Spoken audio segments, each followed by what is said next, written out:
And we are live. Hi there. So my name is Rudy, and I'm going to be running a Mage Chronicle tonight with some of my closest friends. Would you care to introduce yourself, Charlotte? Yep. Hi, I'm Charlotte, and I'm playing as Mona. All right, and I'm Trevor, and I'm playing as Parallax. Those, of course, being your shadow names. And speaking of titles, I think we should go around and also give our pronouns. I go by he, him. I go by she, her. And I also do he, him. Now, we're not very hip on the social media, but you can find Charlotte and I in another RPG we play about Harry Potter called Why Can't We Be Wizards? It's kind of a theme to our life. It's published every Friday at whycan'twebewizards.com. Gonna jump right into the game, and one of the things that we try to do in World of Darkness, since it is a horror RPG, is talk about what kinds of horror you want to see addressed and what kind of topics you don't want to see addressed at all.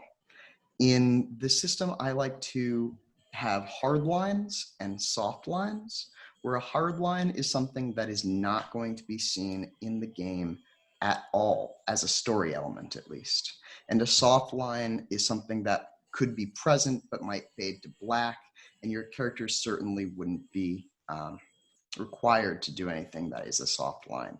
These are things that we're not really interested in seeing in the game.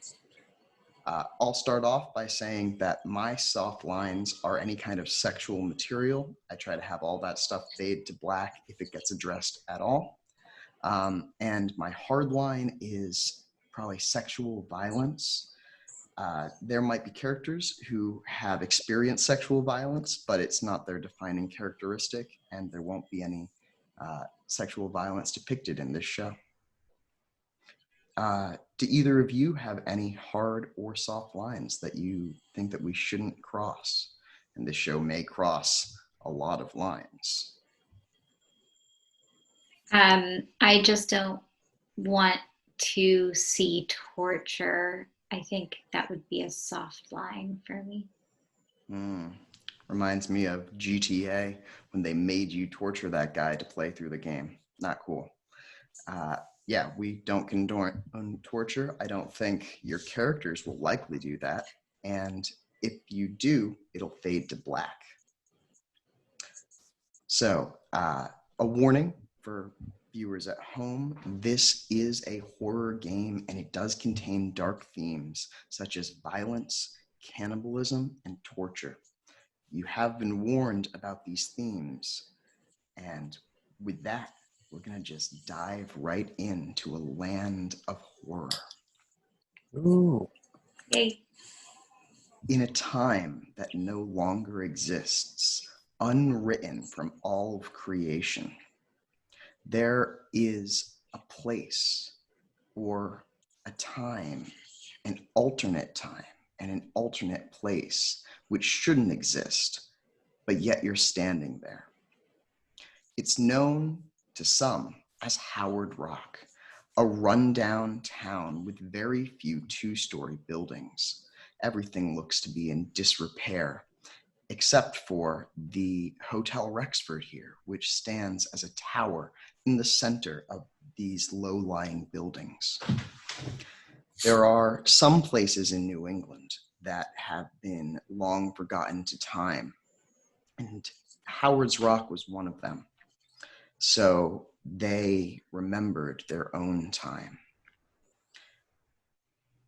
This time is a time of red words, a time of dark thoughts and dark acts. But this is not your time, for both Mona and Parallax come from another timeline. While still in the world of darkness, it's a brighter timeline, where there is a concilium of mages who seek to right problems that have been brought into this world by the Abyss, a source of demonic magic that separates humans from a higher supernal truth. In our last session, which we didn't film, there was a car filled with, they were pretty violent people, and they were driving down the road looking to hurt people, it seemed like. When you didn't hide from them, you stepped directly into their path and started using your divine magics against them.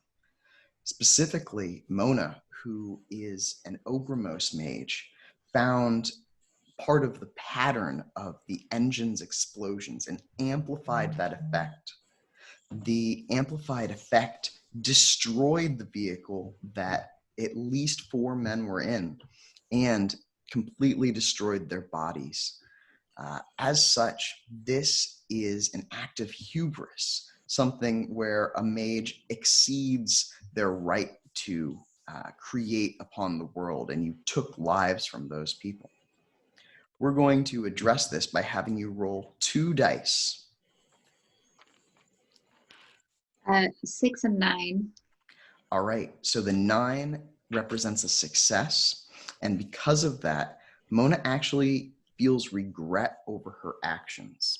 At first, she had believed that she was acting in self-defense, or maybe even that these people don't exist, but now that she thinks about it, the sight of their charred bodies is lingering with you and may for several more days. But you'll see a lot of horrors here that might stay with you. The characters just fixed an elevator by taking some bones out of the gearing mechanisms and remanufacturing some of the links of chain. And you were just inside the Hotel Rexford chatting with a man named Zachariah who worked at the desk, who seemed to be off, but not quite as off as the other denizens of this town. When you left the Hotel Rexford, you and the cabal of mages with you, known as the Dead Wrens, were confronted by a small army of slavering, mostly naked people. They're bent on their arms, sort of like using 4 legs instead of having arms proper. Their hair is falling out in patches and their teeth have been sharpened to points. They all look at you and they're like drooling. A few people further from here look more normal, dressed in clothes, though they're old and tattered.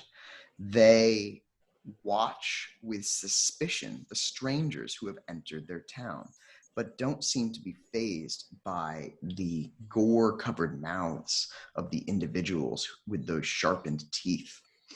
Several of the people who are like on their hands with these sharpened teeth also have ornate metal collars around their necks. I'm going to ask what you do. But first, let's describe the characters in the Cabal who are present. Mona, what do you look like right now? Mona has a t-shirt on. It's got like oil stains, probably some smelly stains.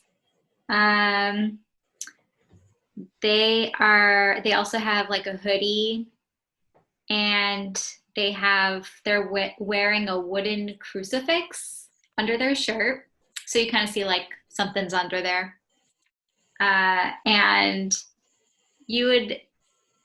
she's wearing like jeans and sneakers, and she's got like this wrench in her hands, and like like one of those like pockets that would fit a wrench perfectly in it. So big pockets on the pants that you're wearing there. Yeah, and she's also got short hair. I also thought that Mona was actually Jewish by her descent. Yeah. Does she practice that faith or have the Star of David on her, or just the cross? She does practice the faith, but does not have the Star of David on her. And Trevor, what does Parallax look like? He's a 30-something gentleman who is a university professor who specializes in folklore and theoretical magics. He just before going on this little adventure, he was at a night out with a bunch of his students and was wearing a suit. At this point, it's a little tattered. He's missing his entire left sleeve, which he used to make a Molotov cocktail in the last session, which was pretty cool. And thanks to Charlotte, it actually worked really well. And so, yeah, he's got short brown hair, he's got glasses, and yeah, that's pretty much the quick rundown for what he looks like. Also with you, the Dead Wrens are a pirate-themed cabal from Boston. And while their leader, Davy Jones, was out scouting for help to address some of the issues plaguing Boston, you took one of the ships with his second-in-command, Anne, or Rabbit Annie. She's a fit-looking woman. She's got her hair pulled back in some braids, which are got a Celtic kind of weave to them. She's wearing pretty heavy eyeliner, kind of like a Jack Sparrow vibe going with her. Also, there is a massive toned man here. He's got very tan skin and he's got black hair also pulled back into a neat ponytail. So his name is Sanjata. He is a native denizen of this timeline. And until recently, he had forgotten all of his memory. So you don't really know much about him, but he had been living in your timeline for several years now. Also with you is Ishmael, who is a wispy-looking guy. He's got dyed blonde hair. He's got a short goatee. And he is so nervous to be here. Annie, who took a shotgun blast last session, has already kind of like mended some of her wounds, though it's clear that she's still partially injured from that attack.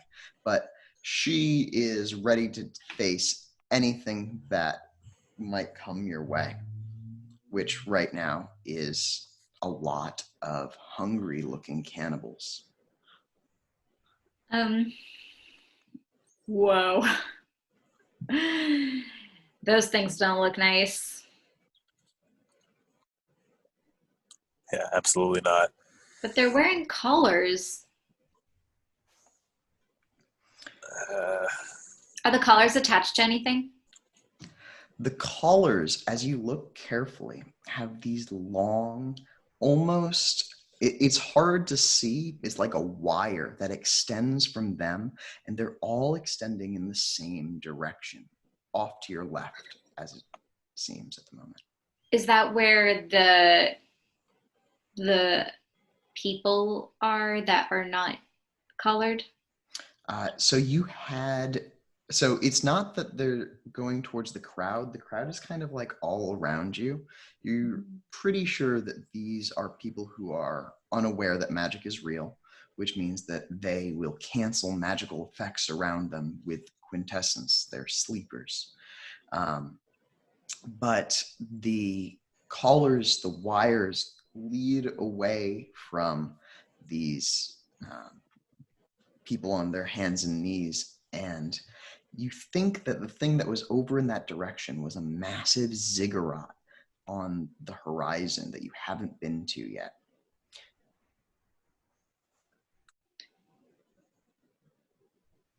Are the monsters coming towards us? They look posed and ready to strike. As you step out and are kind of like stunned by this, you have some time to react, or for Parallax, all the time in the world if he sought to use some time magic. I mean, yes, but as we have discovered, using time in this universe is detrimental. So only as a last resort for now. But we'll see how this next couple sessions go, I suppose.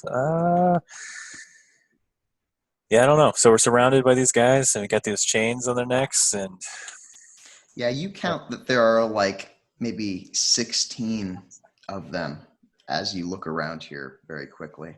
They are placed such that there's two groups on the left and right. They don't seem to be moving towards you, but they are like straining against something, and you can see their skin pulled tight against those collars. Yeah, I think maybe they want to reach us but can't because we're so cool. All right, yeah. So I step forward. I'm like, okay, hey, greetings. Nice to meet all of you. I'd love to meet whoever's in charge. I mean, your message has certainly been received. Perhaps we can speak of this like gentlemen. With that, why don't you give me a skill check? You're talking to the monsters? Well, I mean, I feel like they got leashes on, right? Yeah, they sure do. So I'm wondering who the hell's got the Who's holding it? the other end of it. So what kind of do like a I don't know, persuasion check of some kind? I'm thinking it actually might be an expression check because All you're right. kind of performing to the entire crowd here. If you'd Okay. like, you could instead roll persuasion, but it would only apply to one person that you're talking to there. All right, it's just straight up expression then, huh? Expression plus charisma or manipulation, whichever is higher for you. All right, let's give this a shot.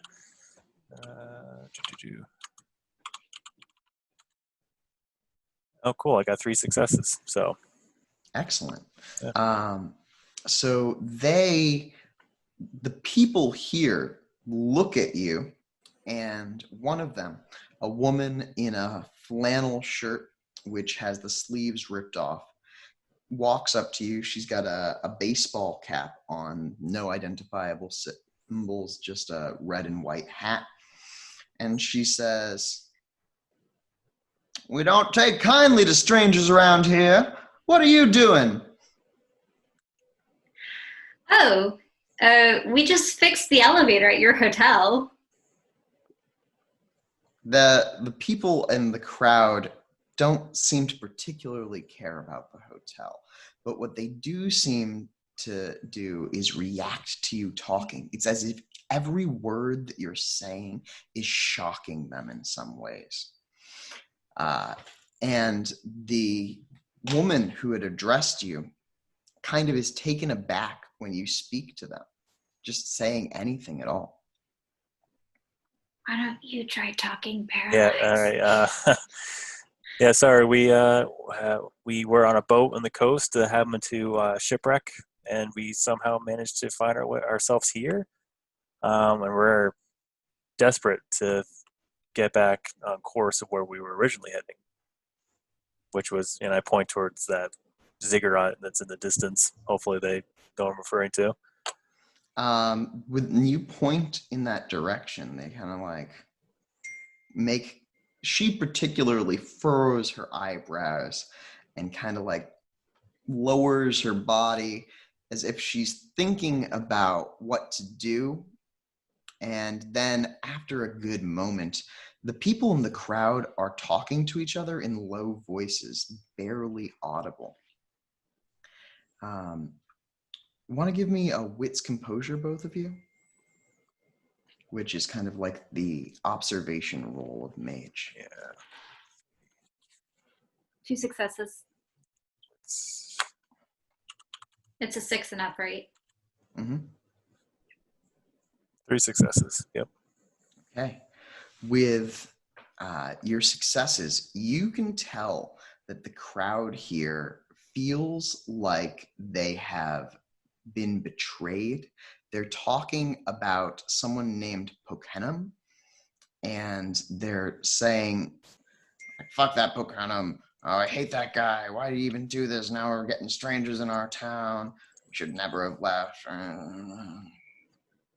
The one who Ask him who Bocanum is. Yeah. So who's Volcano? That's too direct. Oh,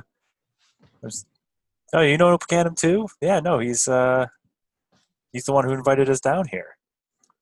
Perhaps we can, meet him together. they kind of like look at you as if what you're saying is strange. And the woman says, I can take you to the Pocanum. I'll just take you to him. He's this way. The people in the crowd, when she says that, look at her strangely, as if she's said something strange. Now, which direction is she like gesturing towards? Is it the one we want to go to, or is it like, If you wanted to go to the ziggurat, she is gesturing down the main road through the town towards that direction. And I'm tempted to follow this crazy turn of events and see where it leads. Well, she'll just, she's going to start walking. And if you follow her, while the people with the collars on tense, they don't make any moves against you as you and the cabal walk through. At one point, one of them kind of goes and tries to like freak you out. What are your resolve and composures look like? 4 total. 4 total. Why don't you roll that for me?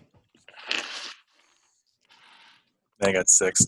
Let's see. One success. Yeah, you jump, but you're not really freaked out. You're just like, okay, keeping my 4 cool. successes. Totally stone face. Yeah, not even no bothered. reaction to that. In fact, would you give me a wits insight check there, Parallax? My insight. Stand by. Let's see.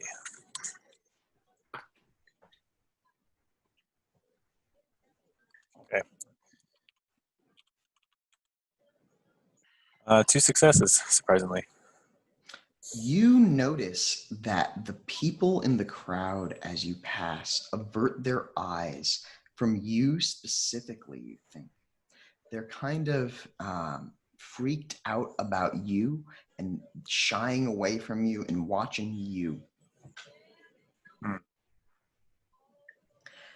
The town here has odd trees that burst through buildings as you go closer, as if this town itself was merely overlaid over the massive forest that you'd been walking through earlier. The ziggurat looms in the distance, and you can see the thin wires that connect those people with collars. They're all following you, but keeping their distance. The rest of the townspeople are kind of like hanging back where the buildings are, because the buildings thin out as you go in this direction. And these people are non-magic folk? Yeah, the woman leading you with the baseball cap doesn't seem to have the spark of awakening inside of her.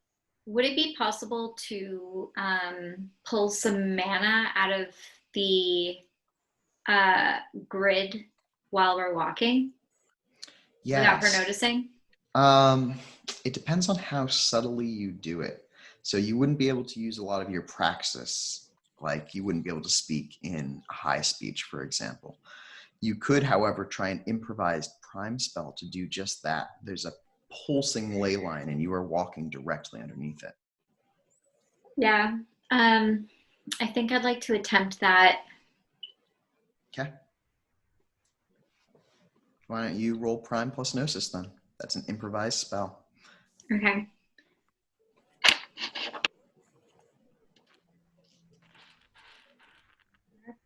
Gnosis.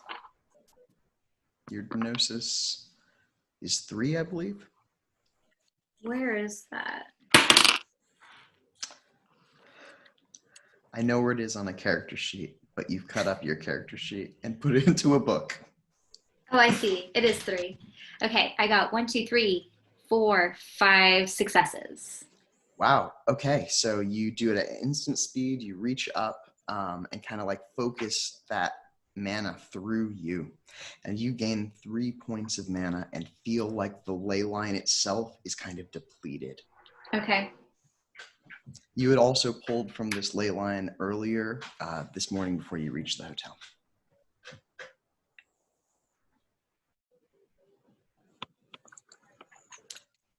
The woman walking with you in the hat keeps looking at Parallax and saying, she turns to you and says, "Is this a test?" I don't know what you mean by tests. I mean, actually, let me introduce myself. I'm Parallax, and this is Mona, Ishmael, Sinjata, and Annie. I don't think we caught your name as I'm gesturing at everyone as I say their names. My name's Beth, but I I've never seen people like these, she says, giving you a knowing look. I'm sorry, people, can you be more elaborate? I like turn to Annie and I'm like, yeah. Dress so strange, and you talk in such a strange manner, and she leans in as if asking you something unspoken. Well, I mean, we hail from a part very, very south of here. It took us days by boat before we accidentally crashed on the shores of, I'm sorry, what's this town's name again? This is Howard Rock. Oh, of course, yes. How could I be so No, foolish? that name doesn't taste right, she says. And she kind of licks her teeth, and you can see that she has sharpened her teeth as well. She then says, "Pokenum Nichite" to you. The way is clear, and she bows her head to you. I bow as well, and I thank her for her kindness of showing us the way. Yeah. I'm going to use your insight check from before and say that you can tell that she is disturbed and unsettled by you. Okay. The ziggurat is just in the distance, and from this close-up, you can see the ancient, rough-hewn stonework. This thing has to be hundreds, if not thousands of years old, with old vines growing across it. You see that there is a number of features on this ziggurat, including what appear to be murals carved into the stone at different levels. There are several clear staircases that lead up to the top, and on each of those staircases, you can see that there are guards posted. Tall, muscular men, shirtless. Some of them have elaborate tattoos, things that look like alien monsters or words in a language that you don't understand. They're evenly spaced as you go up every other level, and there are 8 of them in total. They look similar to Sinjata, the fate mage who's here behind you. I'm going to elbow Sinjata and be like, dude. I knew it. His face is stoic, and he looks down at you. Roll me a wits insight check.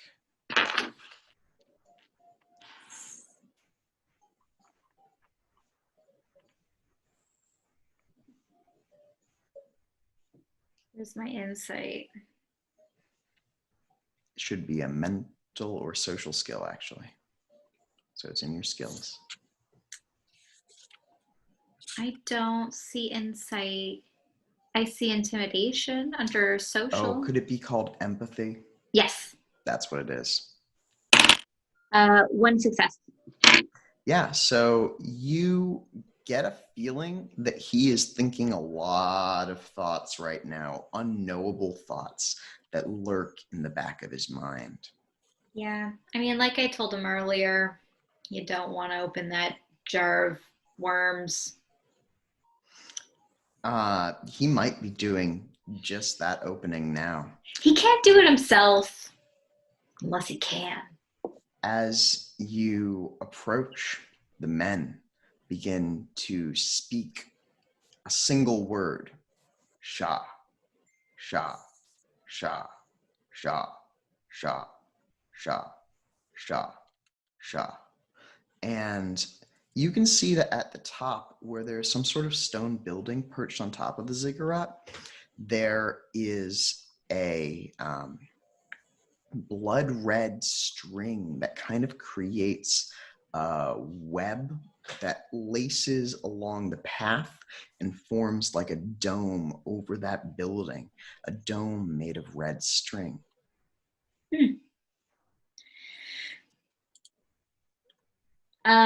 Well, obviously, girls can't talk in this world. Parallax. Well, I mean, Beth just talked, so I don't know if it's I know. that. But anyway, what you were saying? Do you want to ask one of those chanting dudes if we can meet their Bocanum. Bocanum? Is that how it's pronounced? Yeah. Yeah, hopefully Shaw doesn't mean anything crazy like death or something like that. So I yell out, greetings again. Perhaps we can arrange a meeting with your friend or your leader, Bocanum. Are you speaking to like the entire ziggurat, or you turn to face one guy? I wanted to say generally speaking, to see if any will react. They continue to chant Shah, but the two closest near you turn. They look at you and they say, Atoembra, Parallax. They know my name. I'm just chanting Shah in the background while you're having this discussion. We don't have any mind mages here, do we? Out of the group from the pirates group, whatever. The dead wrens.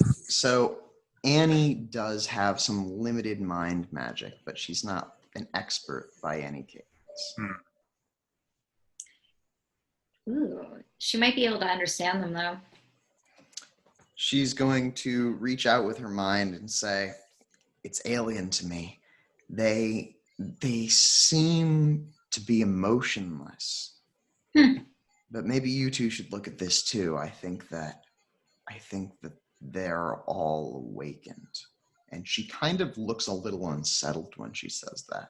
I'm going to turn on my Prime sight. Through each one of these guys, you can see that there is some sort of spell weaving them to one another. The spell appears to be a working of Prime and life. It's beating like a heartbeat through them. And with your mage sight on, you can tell that they are all seeming to ritualistically cast a spell as once a joined casting. They're casting a spell. Duck. I'm going to dispel that spell they're casting and pick out the weaves of that spell. Ooh, okay. It's going to cost you a mana to do this, but you can absolutely roll it. You don't have counter spells or rote, do you? Not as a rote. Okay. No. Then it's just going to be an improvised casting of your Prime plus Gnosis. Yeah, I just read about that one. Is it called Counterspell? I think so.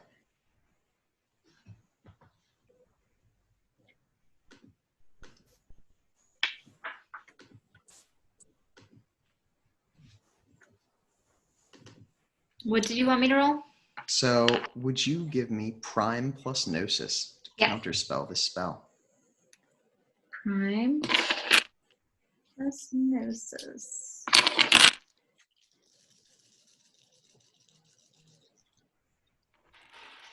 Yeah, supernatural dispellation. Yeah, that's for an active spell. You can totally use that to dispel the effect that's connecting them to one another. Or you can try to counterspell. Oh. Or both, one at a time. You know. either make it less strong or make it all go away. Mm-hmm. I think I'll go away. And I rolled 1, 2. Sorry, I should be clear that these are two different spells. You can either counter the spell that they are casting, Yeah. or you can dispel the spell that is on them. Oh, I think I'd like to dispel the spell that's on them. Okay. How many successes did you get on that roll? 4, and 2 of them were zeros. 4 and 2 of them were zeros. Okay. So with that, you get a critical success. So that's actually 6 successes, which is an exceptional success. And even though they are resonating, you can feel their wills pulsing through that connection. You sever it, loosing one of them from it. And he screams a deep bellow. "Ah!" And the others turn and they look at him. The one who is across from him takes something from behind his back, which you see to be a curved sickle, and he lunges for him, and the two of them just start fighting each other. Wait, I only did it for that one guy, not all of them? As you tried to undo that thing, you see that the spell rippled out, but it seems as though they just cut him off to not counter their entire bond. Harsh. That's harsh.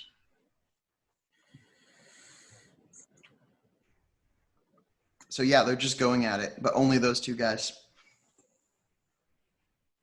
They're still trying to cast that spell.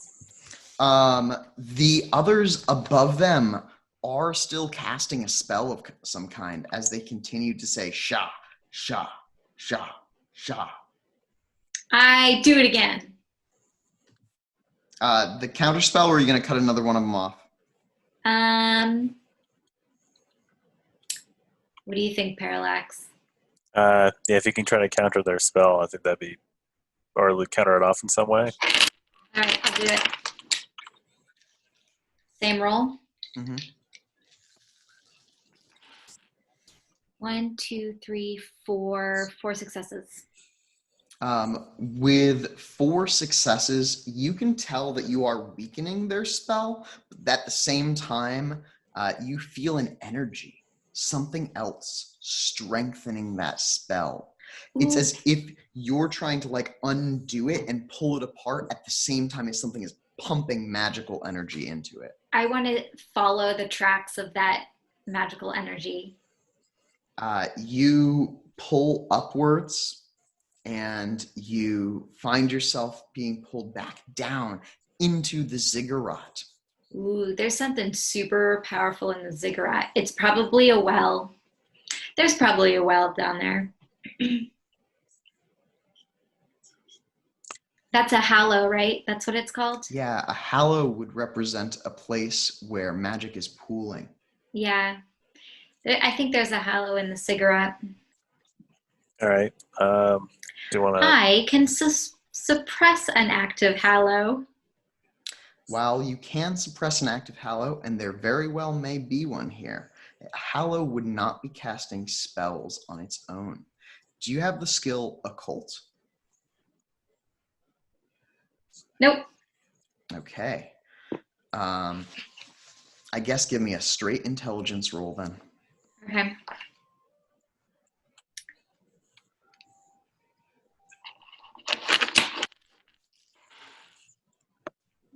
Two successes. With 2 successes, you know that wizards can cast spells and that spirits and ghosts and things like that have also been known to cast spell-like effects. Actually, maybe can I do an occult roll? I actually would use my background with maybe folklore about maybe the meaning behind a ziggurat and the word Shah by chance. Yeah, why don't you? It's actually, if you want to do a linguistics roll, it'd be an intelligence plus academics on the word Shah. Alternately, you could throw up a mage site and then try to deduce what's going on that way. I mean, I'll throw out my time site anyway, but I'll do the the language roll because I've actually got a lot of Okay, academics. yeah, roll them both. So let's That's see right, here. you're a professor of I am a folklore. folklore, so that would probably apply in this case. All right, so let's do the language one first. Let's see, 1, 2, 3, 4, 5. 5 successes in the language, and rolling my time site. Let's see, it's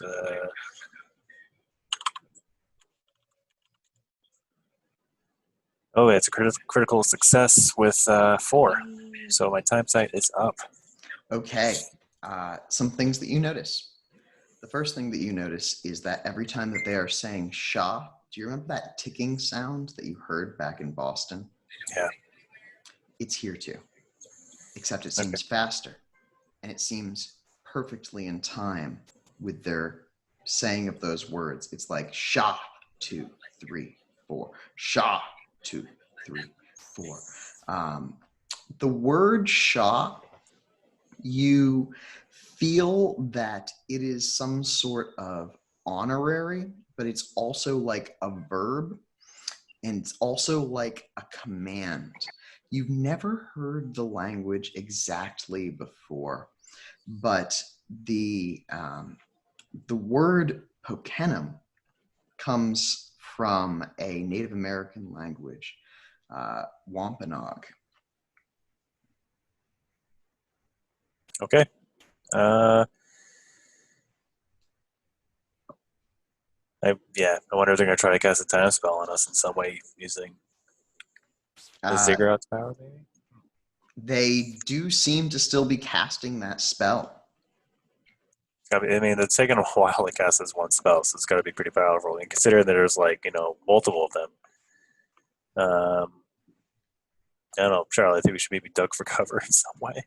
I agree. Let's bounce. So we're sort of in a town, right? I don't know if we can. The town has kind of faded away. Yeah. There's now, Beth is some distance back watching what you'll do next, as are those people in collars. They are at like the town line almost, where the smallest building is. It's actually a gas station, but there's no discernible mark to say what kind or what corporation would own it. It's blue and red and falling apart. The town is just beyond it.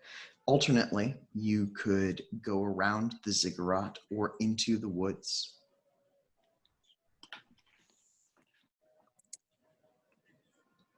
I have a crazy idea, Do but I don't know if tell. it's gonna work. I'm thinking of joining in on their spell and trying to maybe control it from within, because I know that they're doing it on match the rhythmic timing of the spell and somehow connect in that sort of sense. And go from there. Hopefully it doesn't go catastropically horribly. You know what? I will cast Lucky Break on you to help you out on this. Right. That'll cost a point of mana, I believe, for you because you're It's one of my rotes. Oh, great. So you are going to cast Lucky Break on Parallax, and Parallax is going to join in this fate spell. Good. It's a fate spell. All right. Well, at least I have some fate. Yes. Right. Good news, 5 bad news. successes. Wow. Parallax, you join into the spell. Are you saying Shah with them as well? Yeah, doing shot rhythmically on the tempo or whatever it is. Yeah, as you join in with them, you feel compelled to climb the ziggurat. I'm going to try to resist that. Yeah, actually, I'm going to say that you've already said that you're going with the spell.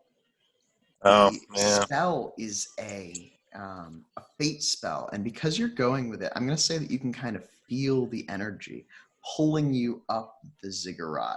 It's kind of like the spell is designed to bring you to the top of the ziggurat. All right, YOLO, let's go for it. Rocket to the top of this thing. And hopefully the rest of the gang joins, but Yeah, I don't know.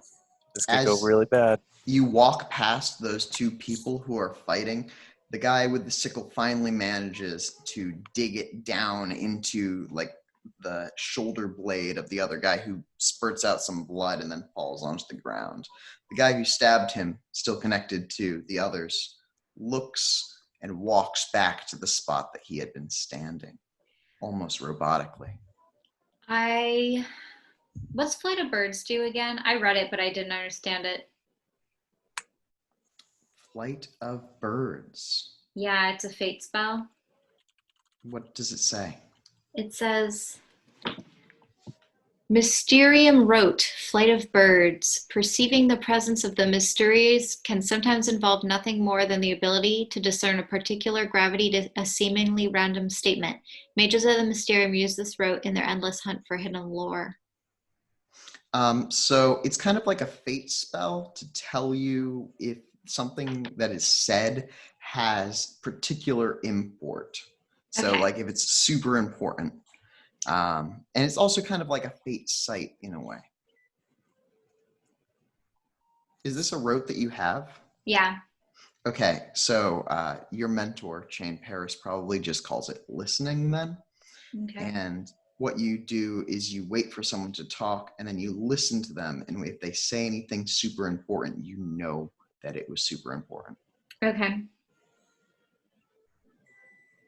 Are you walking up the ziggurat stairs as Parallax walks up? He's kind of like entranced. Don't you know you never split the party? I'm like, Parallax, what are you doing? They're gonna like sacrifice you or something. Parallax. Yeah, I'm climbing to the top of this thing. I've already YOLO'd. We're doing this. All right, I'm gonna. Where's the blood string?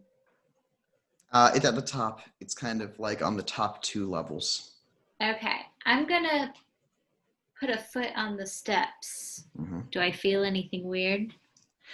As you put a foot on, you have prime sight up. Yes.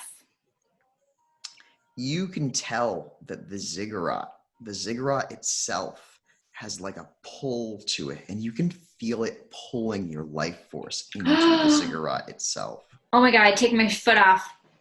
Parallax, get off that building. Parallax doesn't respond, but as he climbs, those men positioned on either side speak to him in turn. Hokenum nichite, sakam, wana tamarumve, naki no tamak, pas, nish nusha, silent eye of the void, linchpin of 1,000 worlds, child of the loss of thought, waking dreamer, scion of the silent howl. And when they say that one, you've reached the top. Oh my god. Did you count the successful luckiness I put on him? Yes, he has a perfect time. So when he arrives, it is the perfect time for him to arrive at the top of the ziggurat. And in fact, when he gets there, he sees that there is a woman. She's got a deep brown skin tone, these large, terrified eyes. There's blood everywhere here. And as you wake up, you look around at the mesh web over you, and it's flesh, long strings of flesh. As you follow it, become organs, intestines pulled into a web, a dome of flesh. She's underneath it. There's also a large building with a black, dark hole in the center. What do you do? I'm gonna cast the same spell to another one of those guards. Okay. Closest to Parallax. So all the way up on the top of the tower, you can still see them. Yeah. Okay. You do that. You cast the spell. Do I have to roll again? Yes, you do. You definitely do. Gnosis and what? It's Gnosis and Prime. And remember, if you want, you can always spend a willpower to add 3 to this roll. You feel something inside the ziggurat resisting your spell.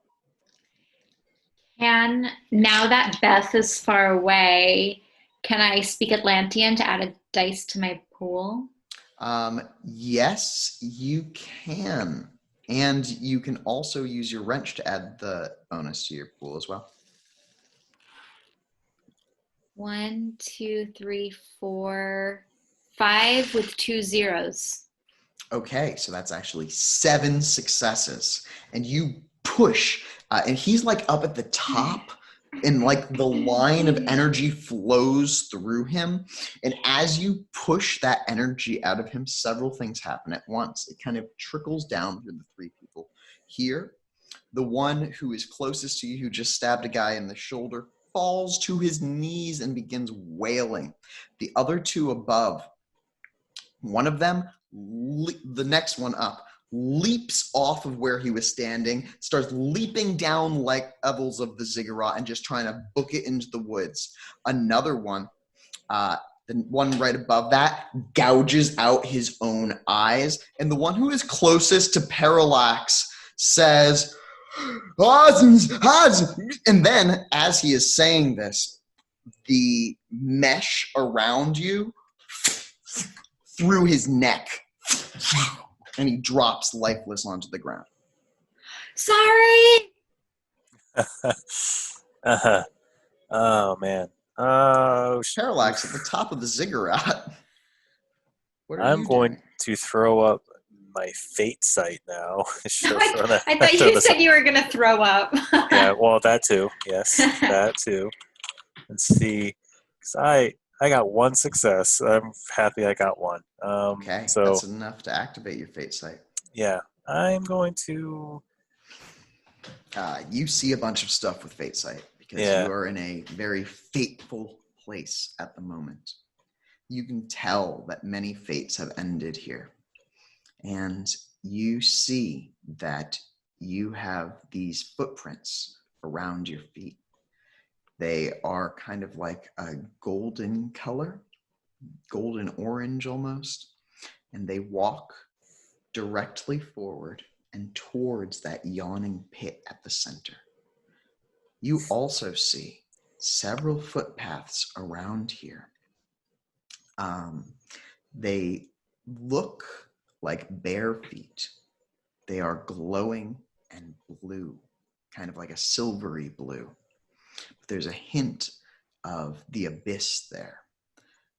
They are distinct from the other fate lines that pass through here. And you find that these footprints, the bare footprints, are fateful, relevant somehow.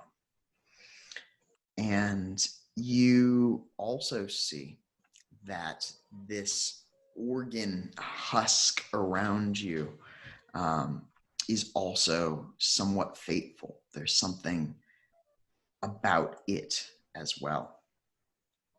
The 3 who have not been killed or dispelled start moving, walking confidently and calmly down towards the rest of the group. The one who gouged his eyes out?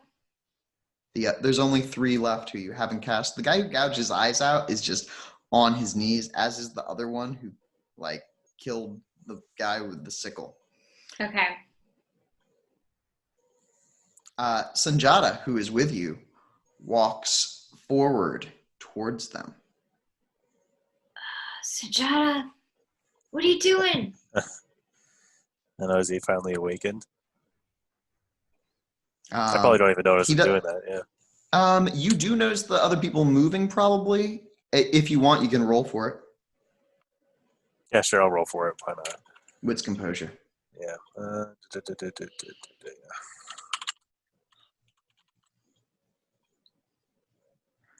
2 successes. With 2 successes, you do see him start walking up those stairs while the rest of the group remains back. I'm going to follow those bare footprints. seeing as, a bear is my nimbus, I think that would be... Oh, sorry. Well, you know what? Because of how Arcadia works, you do get the sense that these are connected to you in like a bear. But they are bear-like bare feet, like no shoes. Okay. Oh, that's what you meant. All right. Yeah, I guess I'll still go with my gut. Gonna follow those. So you're walking around that scared-looking woman. Yeah, I gotta And keep my eye on her though. I okay, don't know what her deal is. like you look at her, you see that in her hand as you're walking by, she has a wicked-looking ceremonial knife. The path of those footsteps, there's actually a lot of them here. Several paths all winding around here. It looks like they come up the stairs from many different directions, but sometimes they just appear, footsteps appearing where there were none before them. Unnatural. Walking around the back of the building, you see that where the organ web has pulled tight, there is the remains of a torso. A pair of arms dangles as they are upside down. They have a rich color to their skin with these deep brown eyes. Their hair is black curls with a hint of gray mixed in, and you recognize them. This is Anasi, your one-time mentor. Knew it. Flew forth into another time and another place. He said that you would meet again, and so it seems you have. He breathes, and because this is the perfect time that you've walked up here, his eyes open.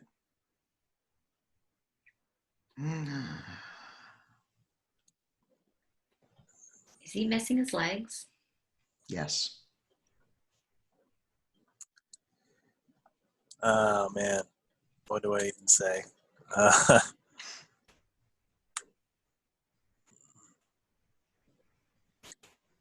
So for I guess in light of this being recorded, I guess point out that I murdered my mentor way back years ago. So technically, this is a different mentor.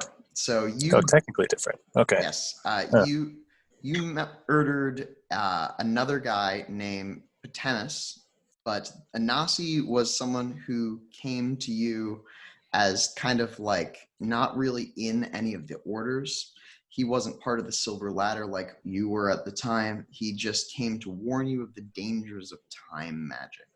Oh, so that's right. Offered you unsolicited help. He put you in a time bubble for a while, and you learned some time magic underneath him. Right. I was going to say, I thought you beheaded that guy. Yeah, I did. I did behead that other guy. Yep. Yeah. Okay. Cool. Well then, well, I'm glad it's this guy, not the other one, because that would be kind of awkward. Still a little awkward, but yeah. I mean, I guess I'll say like, oh, I guess you were right that we would cross paths again. I would never, in a million years, thought I'd be here. He blinks a slow blink. His dracked and cried lips mouth something at you. You think that he doesn't have lungs properly anymore, but he's trying to communicate something. I lean forward a little bit, try to make out what he's saying.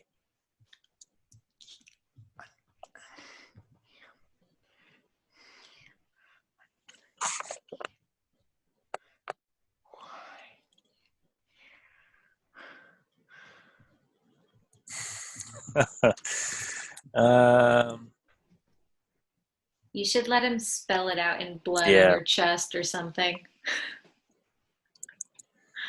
I mean,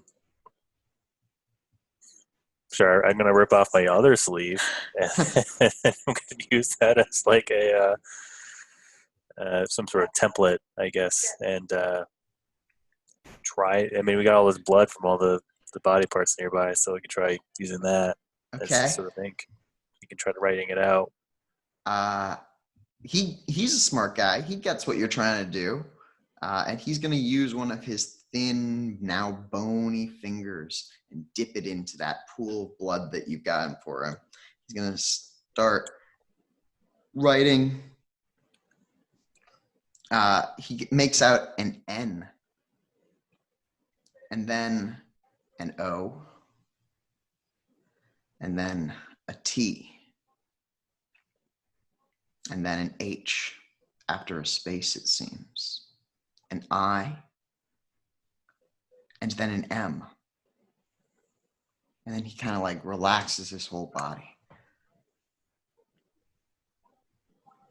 Points at you. Not him, so not me. Okay. He shakes his head weakly. What does that mean? Points back at the word him. I point to myself, like me, or what do you mean? Is it like supposed to be like a sacrificial? He takes his hands and weakly puts them together and makes a shape like this.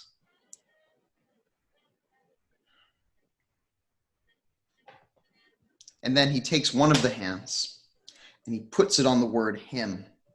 And he takes his other hand and raises it as much as he can out towards you. Okay.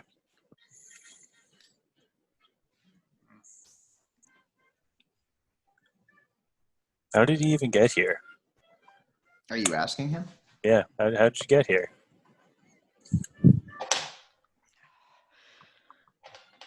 He taps the word him again and makes kind of like a claw with his hand or a hook.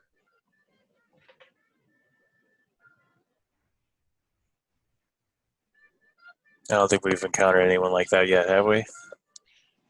I'm pretty sure we last hung out with a guy whose arm was starting to disappear. Oh, yeah, right. That did happen. Yeah, So maybe but also, wait, he has a hook in the future. did the leader of the Dead Wrens have a hook for a hand? No, Davy Jones is very pirate-like, but he's got all his limbs intact. All right. Oh. I like the music playing in your background, by the way. Oh, you can actually hear it. Sorry. Well, I'm glad you like it, though. It makes me think of like jazz in France. It makes me think of Rudy's time playing Fallout all the time at the old apartment. Yeah. Yeah. But yeah, I don't know if I want to hang out in this place any longer. This is it's pretty bad. It sounds like something or someone has plans for me in some sort of aspect. And considering this is a big old conglomerate of organs and human flesh, I think it can't be good. Can't be good. Doesn't seem good. Back at the bottom of the ziggurat, Sanjata has walked up to those three. And I'm gonna turn to Annie and be like, she's freaked out. She's pulled out her sword. oh, all right. I'm gonna turn to Ishmael. He's freaked out. He's just freaked out. You guys, just chillax. All right, I guess I'll just turn to myself and be like, oh, Sanjata, the things you didn't know, you might not survive. And just watch what happens when he talks to those three. I want to watch what magic happens. I want to see if he gets ensnared in this magical connection. Are the three connected right now? They are. Oh. So they're all connected to each other, and they also seem to be connected up to the top of that ziggurat. I'm going to cast that spell again and separate another one. Okay. You roll the dice pool for that then. I'm speaking in Atlantean. And I wrench around. 1, 2, just 3 this time. With 3, you push on that force. Now, you can either fail or succeed at a cost. And you won't tell me the cost.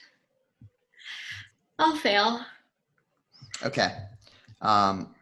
Would you like to turn that into a dramatic failure for an arcane beat? An arcane feat. It's like an experience.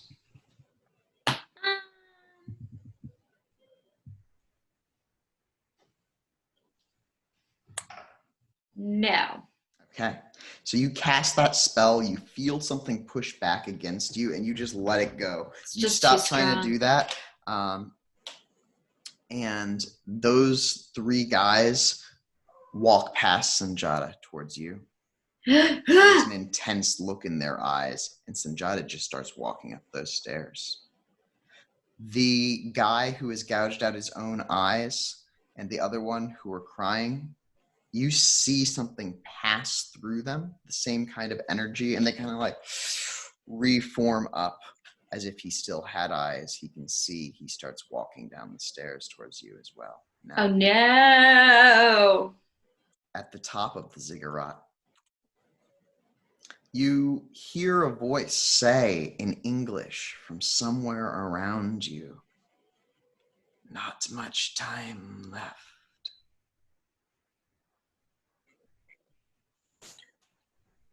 You still have time sight up? I do, yeah. Yeah, you can. That ticking, it's not like it's louder, but it does feel more intense, like the whole world kind of shivers a little bit with that ticking. No one's saying Shaw anymore, though.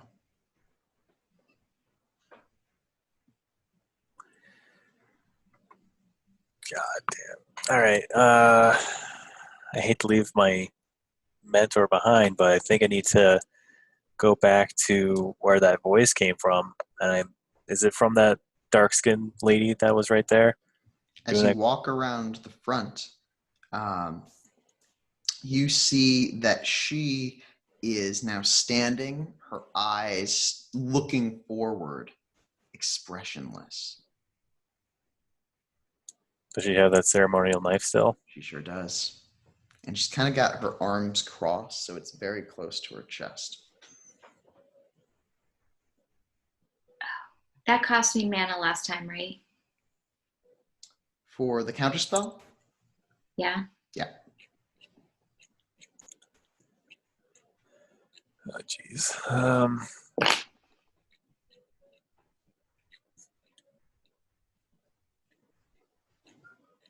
don't suppose I have any sort of inkling on what kind of ceremony she plans to do with that knife. You could prophesize about it with some time magic.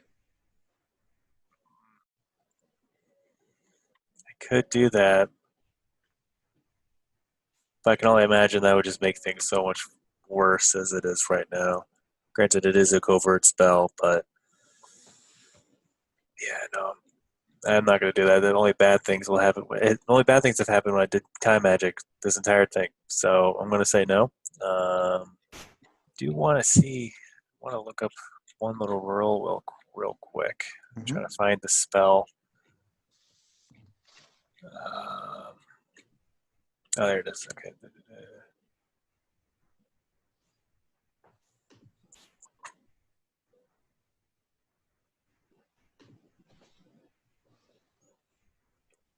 Okay, so the top of the ziggurat, there's like a hole, is what you said. Can I? I'm going to scry to the bottom of that hole. I want to see what the hell's in there. Okay. You cast out your senses. And why don't you roll me that scrying check? It's actually not. So normally, if you were scrying somewhere, you would have to have a connection with it or see it. However, you suffer no penalty. It would have been a -10 penalty. But you are, in fact, intimately connected with the bottom of the ziggurat. I also have it as a rope, so I don't know why I've scry as a rope, but let's give this a shot. It probably means that someone taught you that spell before you cut off their head. Yeah. Yeah. Womp, womp. Oh. Let's see.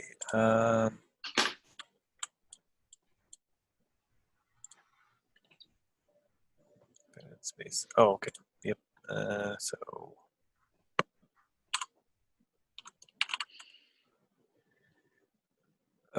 One, two, three, four, five. 5 successes. With 5 successes, you can see down at the bottom, there's this vast pit. It kind of like narrows as you go down, and there are these thin lines which one could use to scale the sides.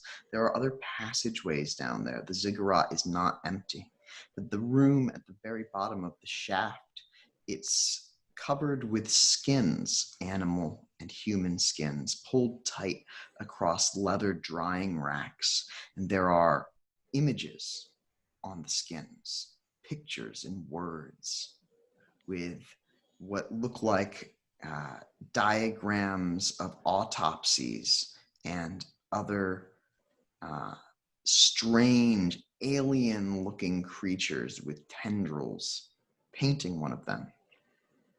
You lock eyes with yourself.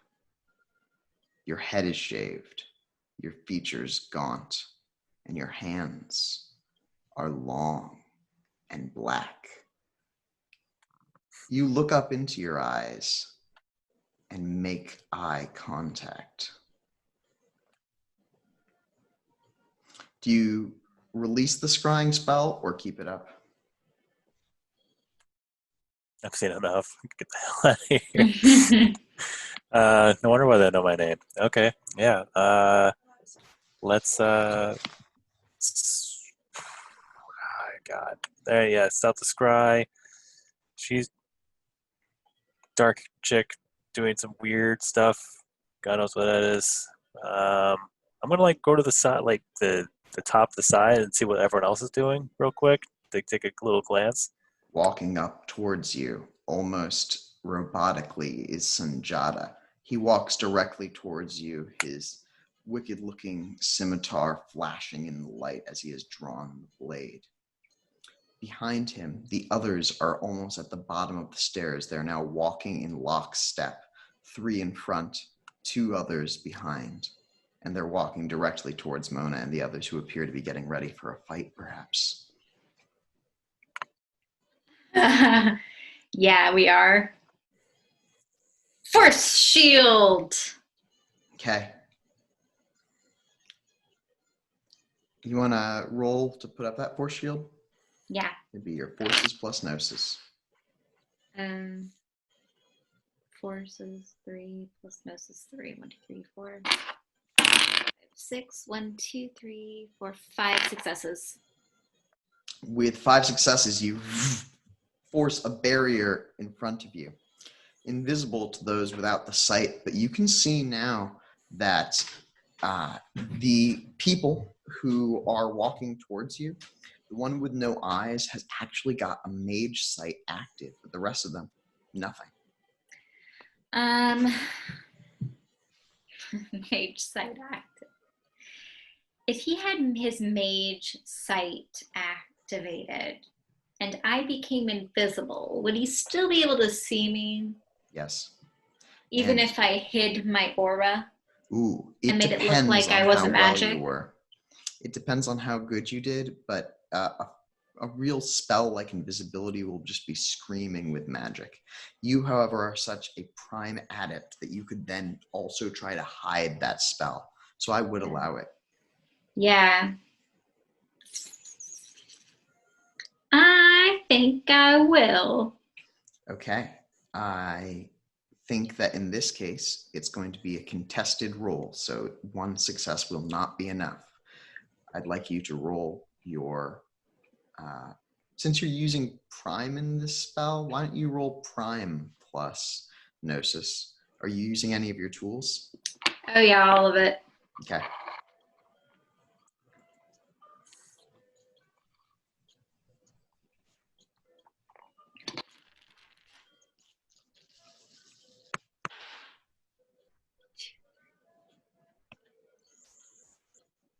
8 successes with 2 zeros, so 10.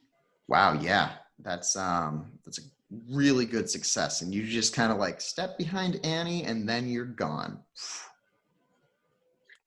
And then I'm going to use my prime to disappear not only physically, but magically.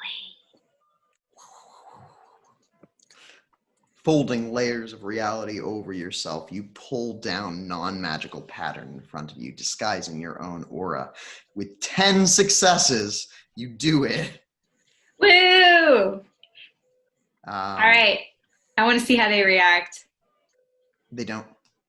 No. They just keep walking down towards Annie and towards Ishmael. All right. I'm going to go to the side. And I want to see if they attack first. And if they do, then I'm going to attack. Okay. They reach the bottom here.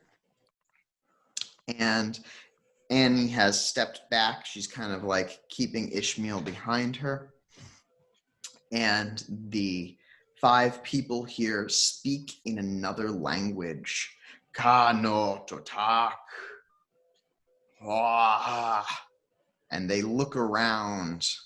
You see them all flare their mage sight, perhaps looking for you. They totally are.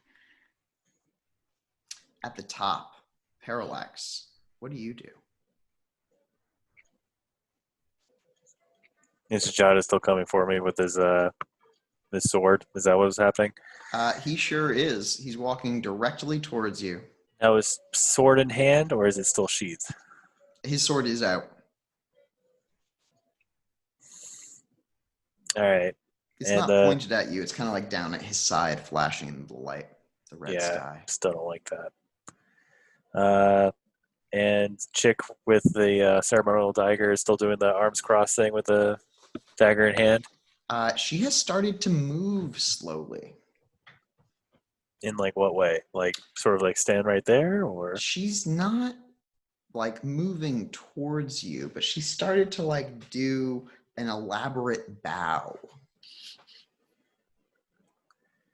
All right, I'm gonna go over to her and I'm gonna do sort of a bow as well, but I want to like gestures because I want her to give me the knife.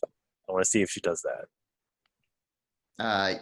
You walk over to her and you bow. Are you looking at her or looking in the direction that she's bowing?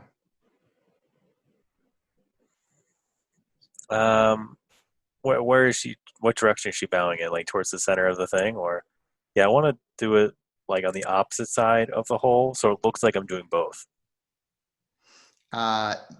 So you start to walk around this building, and there's a point where you can't see the hole. And when you come around the other side, you see that the hole has a person who is lifted from it using their hands, their long, thin, black hands. And it's you. In just pants and with a book tied at his waist, a book that you recognize as the Agma Infinia. You see yourself, and he looks at you and says, "Come, there's not much time." How fitting. How much time do we have? He looks up and away, and he says, "Just as much as we need. Isn't it always so?" Exactly. But before we begin, I must ask, any regrets as, my future self to past self? Regrets are for the weak. They're a tool that the orders use to keep us down. Oh, sure. But let's say anything you would have done differently. Do you have any desires? I mean, absolutely. Down I'm looking at one right now. you see you hear a sound of "Ah!" And back where Mona is, all 5 of those people lunge forward and run at Annie, swinging down in a method that she did not expect. One of them catches her in the leg, cuts open her knee. Another one hacks into the side of her face. Not my girl. I cast telekinetic strike. Okay, roll it. She's already injured. You can't do this to her. Ooh. I need to reroll the dice. Because my dice pool is so big. Ooh. 1, 2, 3. 3 successes, catches them on the side. They stumble and are confused by the blow. Annie stumbles back and also takes a swing at one of them. She's injured, though, and misses badly. Meanwhile, down at where Ishmael is, he looks around and decides if he's going to do anything. He casts some sort of time spell, it looks like. And as he casts that time spell, all of their eyes go from Annie, from looking around for you, to him, to just Ishmael. Parallax, what do you do? Say. I'm going to walk up to sort of go with my future self, and I'm going to ask him, so you must have stood where I stand right now, and it'll be me standing where you stand when the circle, everything comes full circle. Actually, you've got a time spell up still, right? Yeah, time sight.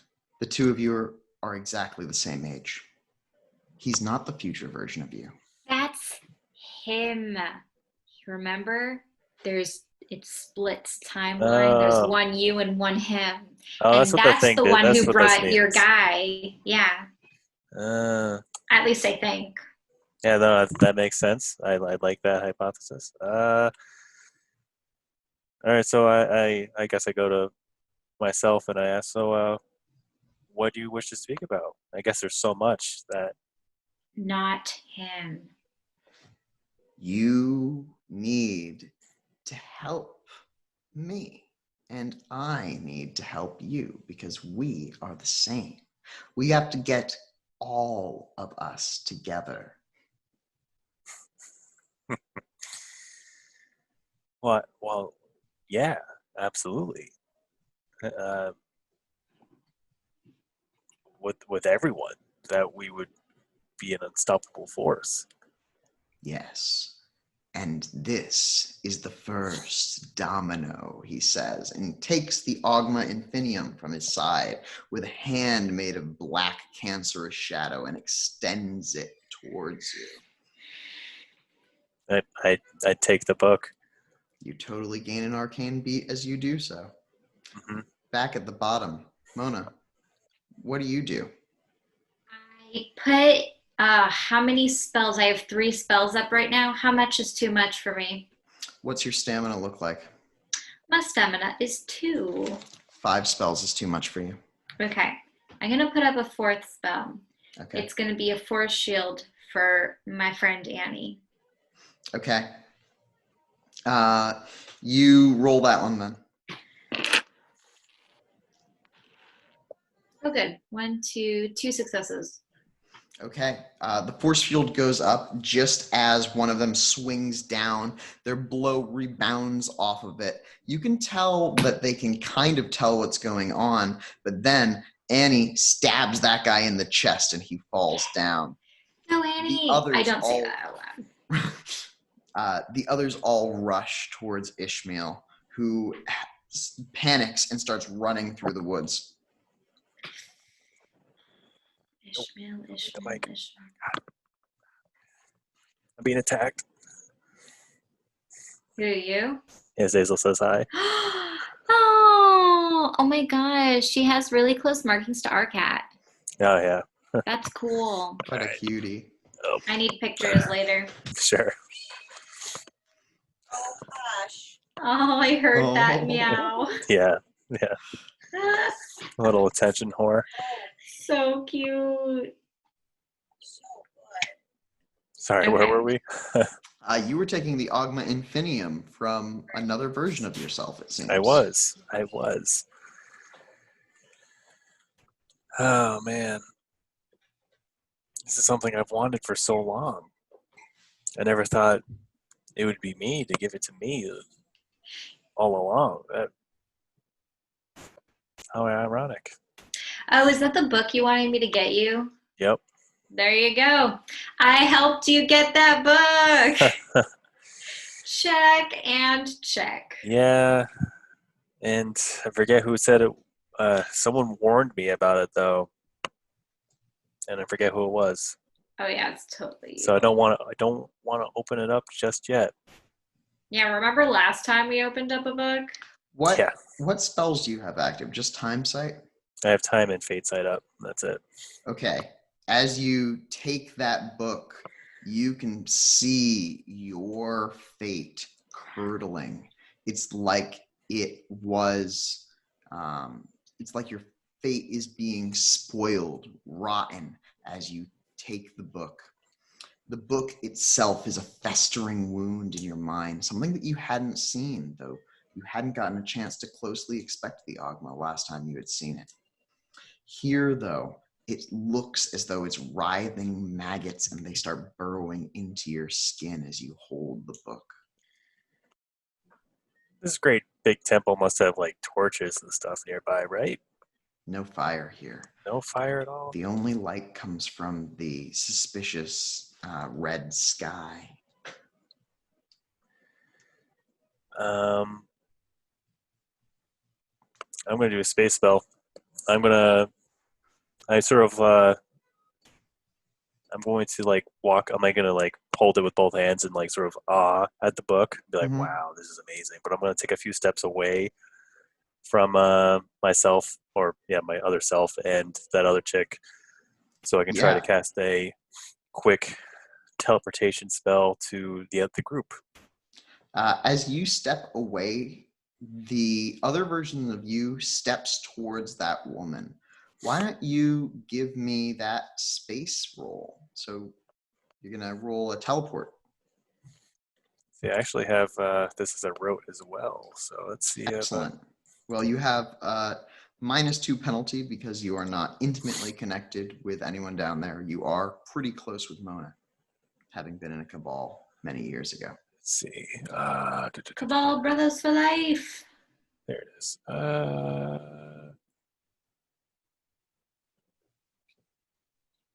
Manipulation, investigation, space.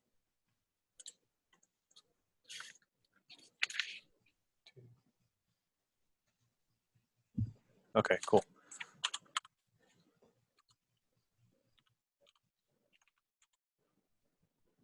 Oh yeah, I got. I only got 2 successes with the -2. Okay. As you start to cast that spell, you see the other you start to counter it. And like you make it happen and he undoes it, and it ends up as you teleport towards them, but end up only on another part of the upper layer of the ziggurat. The other you stands there, standing next to the woman, and says, "Oh no, you have to go back home now." As he says this, Sanjata reaches the top of the ziggurat.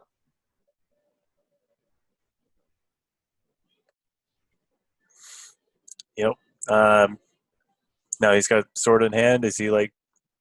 He's just standing there at the top. He's not like coming at me or anything. Or do you want to roll an insight check? Yeah, absolutely. Let's see. Insight. Yeah, I wish I was better at this. Okay. It would probably be wits insight in this case. Oh, wits and insight? Well, yeah. Okay. It's always an ability plus a skill, pretty much. Right. Yeah, I got 3 successes. Okay. As you get 3 successes, you see him look at you and blink his eyes, His hands are now crossed behind his back, hiding the blade that you know that he's carrying. You think that he is trying to fool the other you into thinking that he's one of the servants here, but is trying to clue you into the fact that he is able to think for himself. Okay.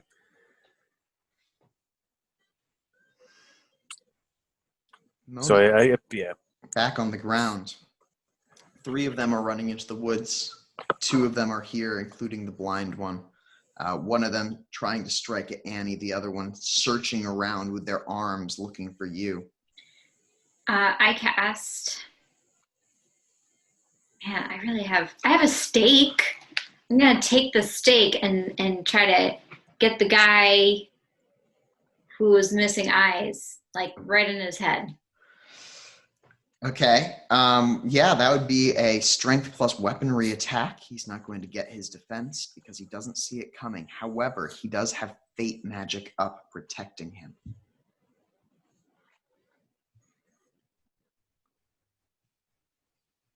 Did you say strength? Yep. If instead you could hurl it with your telekinetic force as a telekinetic strike. Ooh, yeah, I'll do that. Okay, roll a telekinetic strike.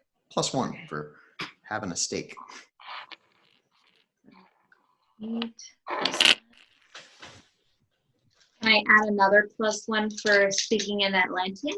Yes, you can, but you'll be audible. They'll hear your voice. What if I whisper it? Yeah, I'll say that's enough.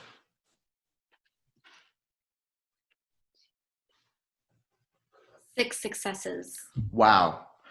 Even though his fate spell does shift the blow away, it's like you throw it, it's going to be off course, and then you just twist it at the end and it goes through his head.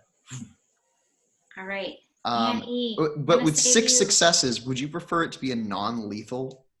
I know you said that you were throwing it through his head, but you got an exceptional success. Yes, I would. Okay. This guy's obviously not in control of himself. Yeah, so instead it just thumps into his chest. And when I say non-lethal, I just mean not immediately lethal, because you did just impale a piece of wood through someone. Annie is in a life or death struggle with the other guy while the rest of them run off into the woods after Ishmael. I'm going to then use my telekinesis and pull out the stake and go boop to the other guy. Yeah, roll another telekinetic strike.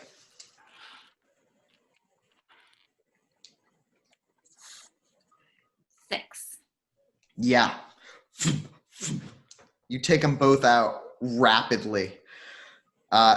Annie breathes a shuddering breath as she looks up at you. Oh, thank all the gods, she says.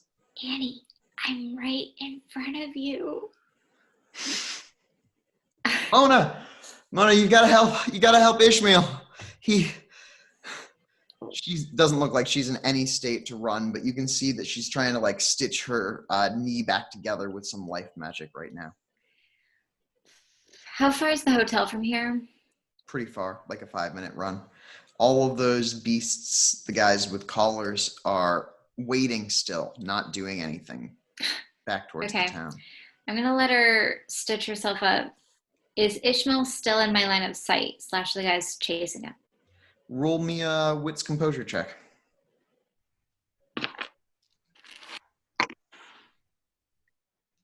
4. Yeah, you can see them running through the woods still. They're a decent distance from you. But can I do the same thing? Yeah, I'm going to say take a -2 penalty, though, because it's far and you're trying to aim it without space magic. 5. Yeah, into one of their legs, who stumbles as he's running through the woods. Meanwhile, back at the top of that ziggurat. Yeah, I turned to my future self, my other self. Yeah, quit it. I'm just like, but why? You know what this book will do. I mean, I understand that this is something we've wanted, but at what cost? My sanity is that really worth it for the power that you currently have? I don't know. You just haven't read it yet, he says, and he's going to try to cast a real big spell on you. As he is trying to do it, Sanjata is trying to interrupt him by rushing forward, but he is going to use that woman who is there as a blood sacrifice. So he's going to try to use her to siphon the mana out of her and cast a real big spell. Sanjata is trying to interrupt it, and what are you doing? Oh, Sanjata.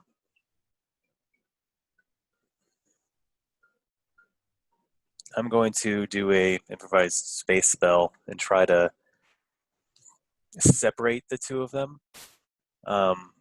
Separate the two of who? Oh, sorry, the lady and myself. So I don't have. So he can try not to use the. Yeah, that would blood magic. very effectively interrupt the spell. Why don't you Yeah. roll that space spell? Am I rolling at a penalty or? Nope, flat. Oh, nice! I got 4 successes. So Yeah, with 4 successes, he goes to swing across her neck, and she is back 3 feet. And he looks confused for a second, and then Sanjata slams into him. Meanwhile, down on the ground, Mona is walking through the forest, invisible, lashing out at the people there, I imagine. Taking them down, hunting them through the woods. Okay. What do you want to do instead? I was thinking just perimeter of the woods, if I still saw them. So you're not going to follow them into the woods? Well, I got 1. That means there's 2 more in the woods. Can I run to the edge of the woods and still see them? You're already at the edge of the woods, and you can just barely see them. Okay. Then I guess I'll run into the woods and do that. But I think oh man. I'm going to drop the shield on Annie. Okay. And I'm going to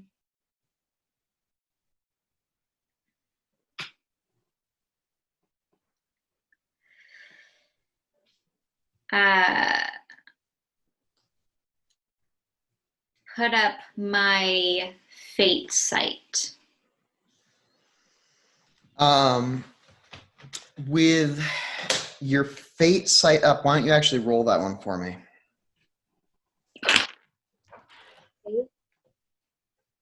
2 successes. The only dice I rolled.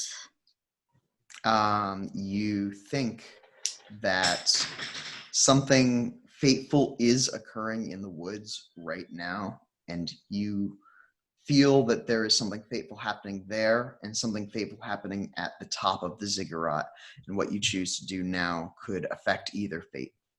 Okay. I continue hunting in the woods. Okay. With telekinesis, Yes. I'm just going to have you roll one more time to see how you do. Is it -2 still? Nope, it's flat as you run into the woods.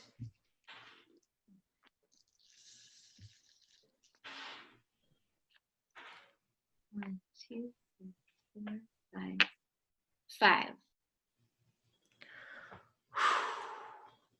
5. It would have been enough if these guys didn't have their fate shielding on them. As such, would you like to either succeed at a cost or fail? Succeed at a cost. Okay. You run into the woods and you don't see them for a second. Then you hear Ishmael scream. You turn, you see one of the guys. They are about to like swing down at him. When you throw that thing, it impacts them in the side. They fall to the ground, and then someone grabs you from behind, covering your eyes. But I'm invisible. It's right. Oh, dang. Okay, well, I still have my forces shield up. So can they actually touch me? I guess they are trying to reach you through your forces shield, and their hands are bending it as they also seem to have magic. Okay. I'm going to...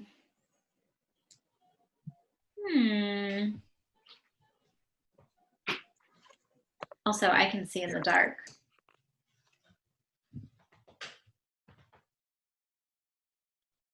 I would like to use my telekinesis and bend their fingers away.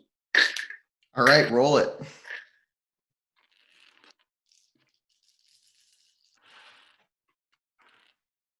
1, 2, 3.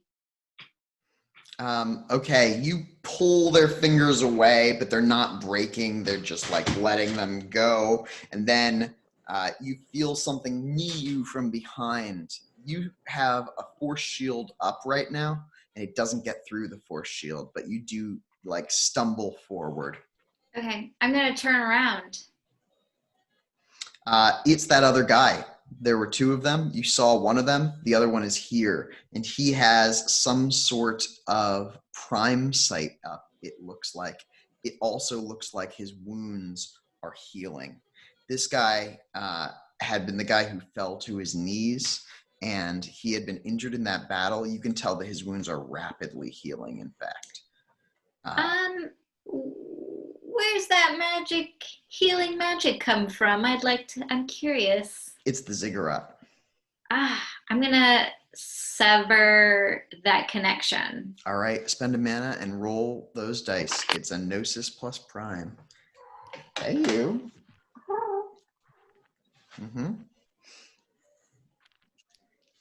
Speaking in Atlantean and waving my wrench. Wand wrench? Yeah. 4. Okay. Too strong. With 4 successes, you totally. What are you trying to do with the spell? Sever his connection to the ziggurat so he stops healing. Yeah, you feel that the force that was stopping you before is no longer actively focused on this, and you do. You sever it, and you see his eyes go wide. He just looks shocked and horrified. Yeah, you think about your actions, and I run away to Sinjana. Okay. You don't see where Ishmael has gone to, and you'd have to... Ishmael. Oh, so you are going after Ishmael. Yes, yes. You can give me either a survival check, an investigation check, or just a wits awareness check. Oh, he moved? Yes. All right, I'll do wits awareness. Where's awareness? Sorry, it'll be wits composure in this case. Oh, okay. I'll do that.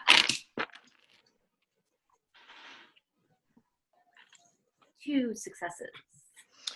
With 2 successes, you take a moment to find them. And when you do, you see that guy with his hands inside of Ishmael. I thought I got rid of him. You totally hit him with that attack, but you see that the stake that you had pulled out and thrown into him is still lodged in his back, but he's just moving despite that damage. He's connected to the ziggurat. He totally is. Should have killed him. You could try to stop him again with telekinesis, or you could try to dispel the magic around him. Spell the magic around him. All right, roll it. It's a mana.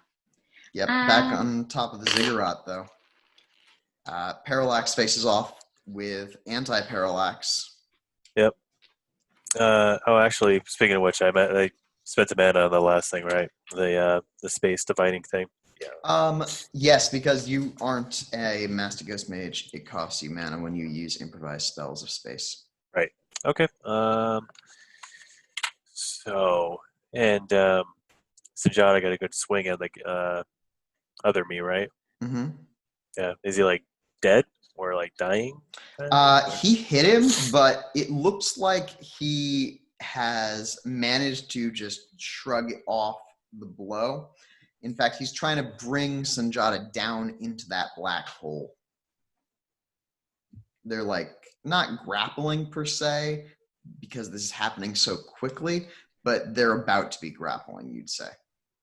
Right. As you see his hands, which had been thin and black before, that wrists are still delicate and thin, but the hands themselves have swollen to be the size of a torso each as they're trying to grab onto Sanjata. All right. Man.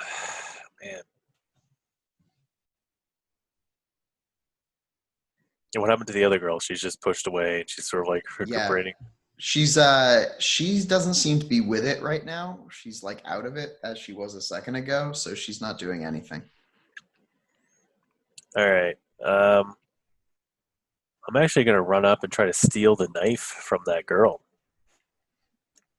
Okay, Yeah. You run to her and grab the knife from her, and she doesn't like completely let go of it, but she's not in any state to resist. Give me a either strength or dex plus athletics to reach her and grab it.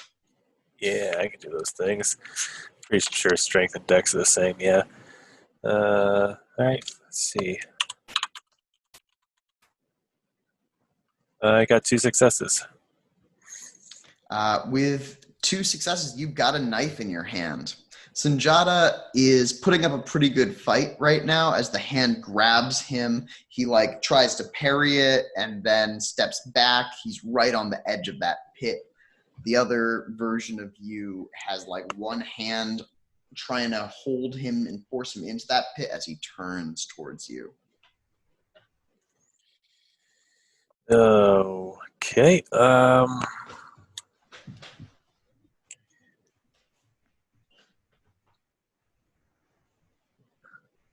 Yeah, I'm gonna yell at him. I sort of like I have the knife in hand, but I walk up to him. I'm not pointing the knife at him, but it's like at my side, and I yell at him like, it doesn't have to be this way. It's totally unnecessary. I don't know what that book has taught you, but if you see what I see, it just completely warps your mind. He's going to try to throw Sanjata into that pit. And he does it, walking towards you. Man, so as he does that, I guess I'm going to cast like a portal spell, so it gets thrown into the portal, but it's only going like to the other end of the hole, so it only goes like 5 feet. Okay. You mean to the bottom of the pit? No, I mean like to the other, side of the pit. Okay. Yeah. So yeah. Let's see.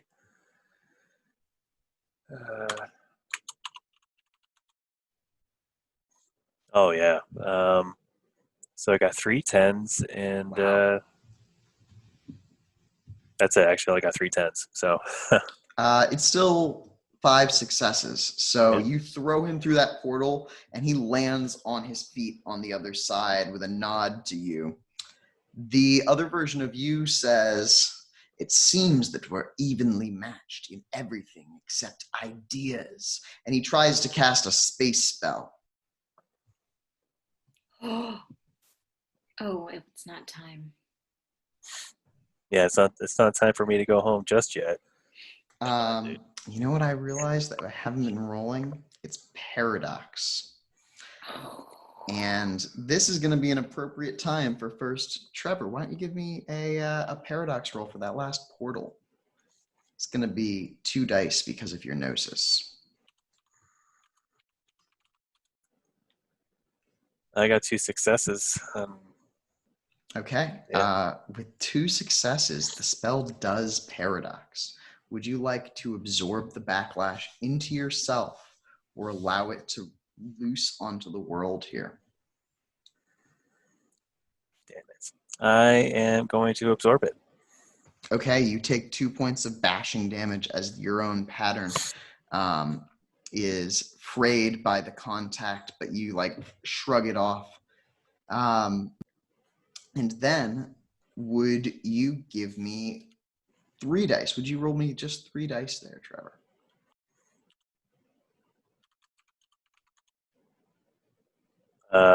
One success.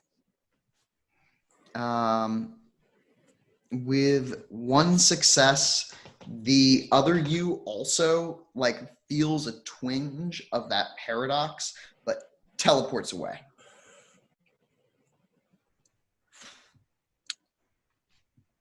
Down at the bottom of the ziggurat in the woods, the man who is just about to kill Ishmael looks at him and looks at you and starts to swing anyway, and Ishmael scrambles away from him, rushing back and yells, "Save me!" I have to do everything around here. Okay, I use telekinesis to shove the stake that's already in his back into his heart. Like up and through him? Yeah. Okay, roll another telekinetic strike.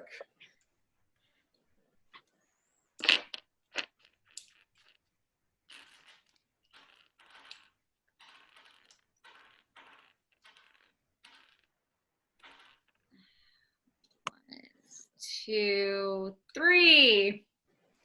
Okay, you totally like deeper into him and he drops to the ground, went through a lung. He's not doing so great. Ishmael runs around him and to you and says, "Let's get the fuck out of here!" Ishmael. He's got like holes where the fingers had gone into his chest. Yeah, let's get Annie to check you out. And I need that steak back though, so You're gonna just telekinetic, yeah. yeah. And that guy collapses dead. Roll me 3 dice. Oh, I hate killing people. Ishmael! Why didn't you like protect yourself? I got 2 successes. Yeah, you feel terrible about killing that guy. I do. God, Ishmael. I'm not a powerful mage like you. Whoa, you're like throwing things around. You're throwing people around. It's gonna be okay. Just let's breathe and we'll find Annie and she'll heal you. Come on, here's a steak. At least have something to protect yourself. It is covered in blood.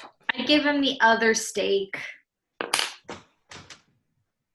He takes it and holds it, shaking. All right, so I now have a steak covered in blood. Yuck. Okay. Yeah, we're gonna walk back towards Annie cautiously, because I know there are other men around here that sure love reconnecting with the ziggurat. Yeah, there sure are. And while you see a few Actually, I'm gonna make my shield larger to encompass Ishmael. Okay. Yeah. If I might make you roll that later, but right now you put a bubble around him. You get back to the road where you see Annie. Annie is breathing heavily. She's healed some of the damage that's been done to her. You think that her knee is mostly healed. And you can see that she is looking at the line of those people in collars who are kind of like waiting there. At the top of the ziggurat, you have a moment alone with Sanjata and that lady who is standing there, still transfixed. Sanjata says, "We have to burn it down." Yeah, I gesture to the book, so I'm like starting with this. You hear a voice from above you say, "No!" And you see yourself standing on top of that building, which apparently you didn't go far. You look at yourself, and that self tries to whisk you away with a time and space spell. You can feel it washing down towards you. But Sanjata joins you in opposing that magic. He's got some fate magic with which he's going to give you +4 bonus to your space spell roll. Or time Yeah. spell, actually, if you'd like to diffuse it with time. I'm going to diffuse it with space. Yeah, I mean, describe. There's like a wave of time and space moving towards you. Yeah, I'll do a space spell. Let's see how well I roll. So he's doing a +4. So yeah, I throw my hands up in the air and I create like a almost like a wall. It looks like a dense portal that sort of absorbs whatever's coming at me. And I got 3 successes plus the 4. So It's 4 dice. Roll 4 more dice. Oh, 4 more dice. Okay. Let's roll 4 more dice. And yeah, so now I got 5 successes. Okay. You cast that spell. He casts his spell. The spells meet in midair, evenly matched in power. And they rush around each other, kind of like twisting and deforming the space, which ripples and sears. And it's at that point where the other you on top of the thing releases his spell in a vulgar manner, rippling through reality so that you can see how fake everything is here. And the sky in the area where that spell was cracks, and there's just a black nothingness of the abyss behind it. Something moves inside that abyss, though. Parallax! I told you not to mess with time magic! You yell from the bottom of the ziggurat as you look up and see this happening. And I'm like holding Annie on one arm and Ishmael on the other.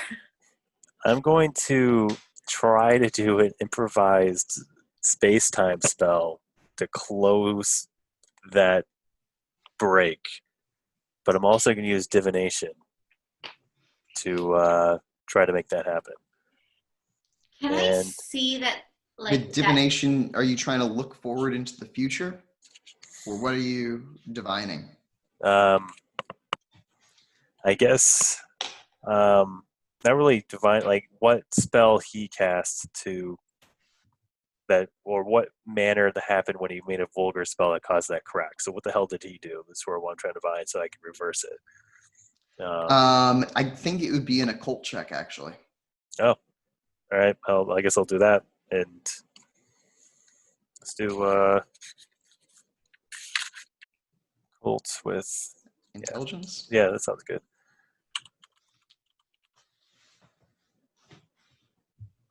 No successes. I have no idea what he did. You have no idea what he did, but it's bad. You also don't know how to undo it. You also know what? Don't know how to undo it. I might. All right. I'm going to do a space spell to throw him back down to the ground where I'm at. So sort of like, yeah, I'm gonna like sort of throw a space spell like a lasso almost, and sort of just like gank him as fast and far down as I can. It would really be more of a forces spell to pull him, but with the space spell, you can like make him slide towards you as space itself shifts in that way. Oh yeah, let's do that. Yeah. It will, however, be vulgar. Oh, that's right. Oh, man. That's a problem. And there's already some sort of abyssal manifestation happening here. That's right. That is right. Oh, God. I look at Sinjata. It's like, any ideas? Sinjata is going to try to climb that building. He's going to start like climbing up towards the other you. All right. Sounds like a great idea. I will do that thing. How many dots of athletics do you have? I have 2. Yeah, you could climb this too. Do you want to give me a strength or a dexterity plus athletics? Let's see. Only 1 success. So yeah, you start to climb it. Sinjata's doing significantly better. He's rippling muscles all the way up. The other you says, "There's nothing you can do. You must bring it back. Otherwise, you'll never come back to the way." And as he says this, Sinjata has now reached the top, and he is going to try to like lash out at him. The other you steps back and steps just a bit too far off the ledge and starts like falling down the sloped roof towards you. He stumbles but catches himself. He's now between you and Sinjata, and at the base of the ziggurat. Is the rest of the group running up the ziggurat, staying down here? No. I'm assuming the ziggurat, if I touch it again, it still pulls me in. Yeah. Yeah, I am going to try to dispel. I want to attack the pattern of the spell, destroying it and compromising it that he cast to make this rip in the space. You think that you'll need to see it, whatever the source of this power is. Oh, that's in the ziggurat?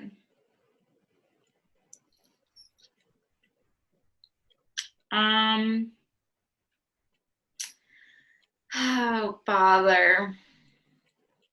Can I cast a spell or somehow give myself like a shield so this magic of the ziggurat won't affect me? Like, yeah, repels it? Mm-hmm. You can totally do that. It'd be a prime shield. So that'd be prime plus put gnosis. A prime shield. Are you dropping your force field? Can I have both? Yes, as long as you have less than 5 spells. Yep, I have 1 on Ishmael. Force field on you. Force field on me. Prime sight. And force field. Prime shield on yourself. So you're full on spells. You can feel the weight of the magical energy as you're trying to keep your will in all these places at once. I'll take 1 off Ishmael. All right. Okay, so it's prime plus gnosis plus tools plus high speech if you're using that as the yantra. Always. 1, 2, 3, 4, 5, 6, 7. Okay, you weave blessing of protection around yourself, and you can feel it staving off the energies that are trying to like pull down your life energy. You're like, no, this is inside of me. It's my pattern. You can't have it. Yeah. And you can't start have it. going up the stairs. Or is there like a door? You haven't been all the way around this ziggurat. You know that there are stairs on this side and the left and right sides. You could try to go around behind it and search for a door, or you could try to run up the stairs. Also, it's tall. It's a very tall ziggurat. It's okay. I'm pretty athletic. I have to run away from trouble a lot.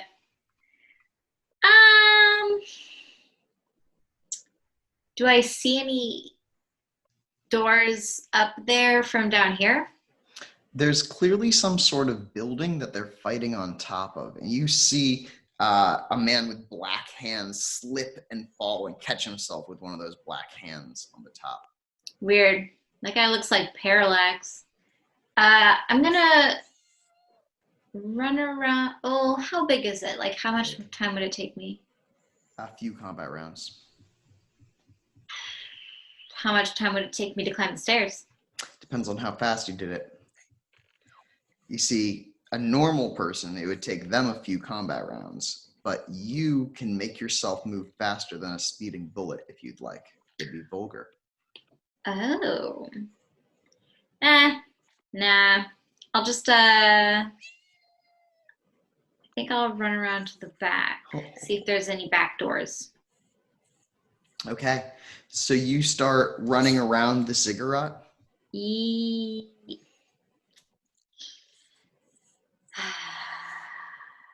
No, it's splitting up the party too much. No, I'll just go straight ahead. But I'm going to turn to Annie and Ishmael and be like, do not touch the ziggurat or else you'll turn into one of those dudes. They kind of accept this. You've been doing a lot of kicking butt right now, so they're going along with whatever you say. Okay. Just focus on healing yourselves. Stay out of trouble. What about them? Annie says, pointing at the waiting troubling callers who are still hungrily watching you. They're watching to see what happens. I'm sure we'll be back down the stairs when it's all over to help you guys out. Some of them are tattooed, she says. That's the books we need to destroy, isn't it? Yeah. We do need to destroy them all.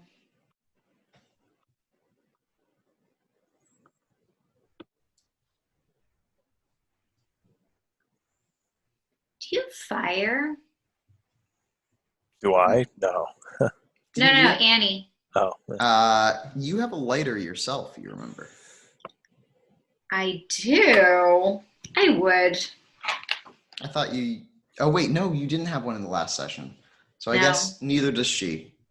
Okay. But roll a single d10 for me. 5.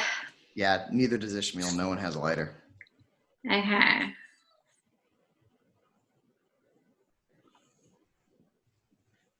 We'll worry about them later.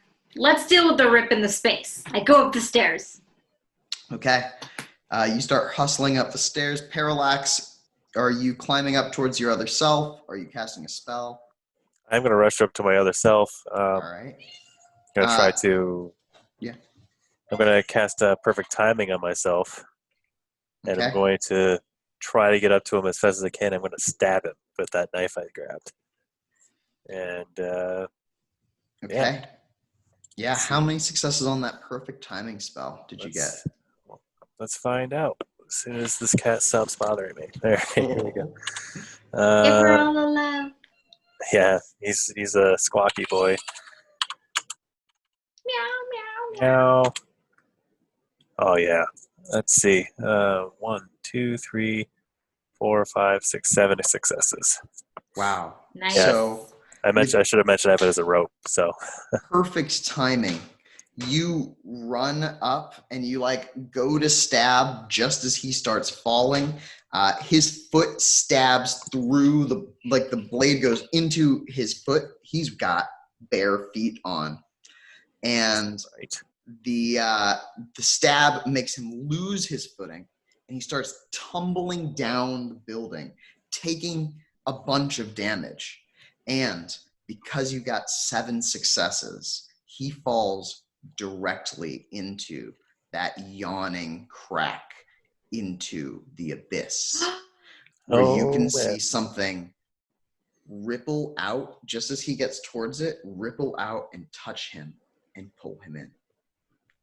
And that's where we're going to end this session. Wait, the rip in space is still there? Yes. Yeah, they're going to deal with that next session for sure.